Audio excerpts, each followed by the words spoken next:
Top quality और consistent performance के लिए सिर्फ सिल्वर पंप नाम याद रखना।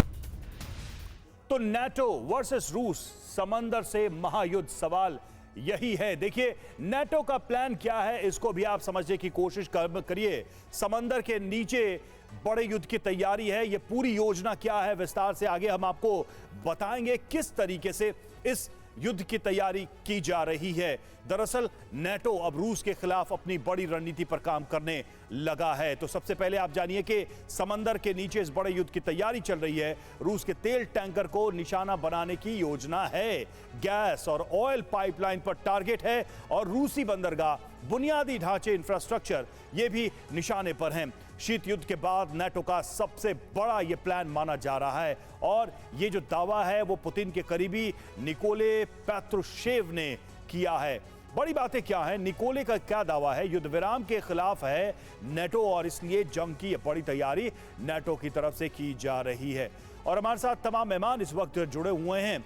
मेजर जनरल संजय सोई सर हमारे साथ जुड़े हुए हैं, रक्षा विशेषज्ञ नेवल कैप्टन श्याम कुमार हमारे साथ रक्षा विशेषज्ञ जुड़े हुए हैं, एयर कमोडोर हमारे साथ एसपी सिंह रक्षा विशेषज्ञ जुड़े हुए हैं। सबसे पहले संजय सोई सर आपके पास मैं आना चाहूंगा, ट्रंप की कोशिशें क्या फेल हो जाएंगी? क्योंकि युद्ध के जिस स्तर पर, युद्ध स्तर पर कहूं, अगर युद्ध स्तर पर तैयारी चल रही है नाटो की तरफ से, रूस की तरफ से, और ट्रंप का जो शांति का प्रपोजल था उस पर किसी ने अभी तक हां नहीं बोला है।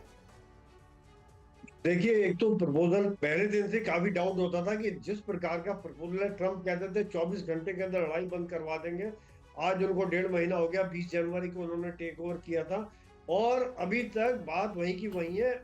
हालांकि देखिए, इसके बीच में जेलेंस्की के साथ भी उनकी झड़प हो गई, मनमुटाव हो गया, यूरोप के साथ संबंध खराब हो चुके। आज यूरोप अपनी कमर कस रहा है, पूरी तरह से हथियार बंद हो रहा है और जैसा कि अभी यूरोप यूक्रेन के साथ खड़ा हुआ है और साथ ही साथ रशिया को चैलेंज करने की भी उनकी बातचीत चल रही है।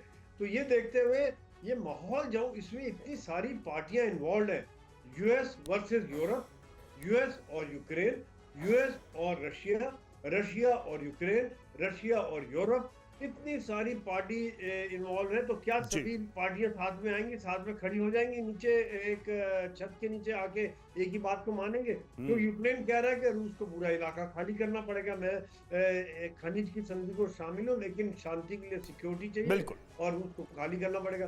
रूस उस चीज के लिए किसी लिए तैयार नहीं है, रूस इमीडिएट सीजफायर के लिए तैयार नहीं है। बिल्कुल, ये सब बातें। और सबसे बड़ी बात तो संजय सोई सर ये है कि रूस ने अभी तक अपने कंडीशन के पत्ते भी नहीं खोले हैं कि उसको क्या चाहिए।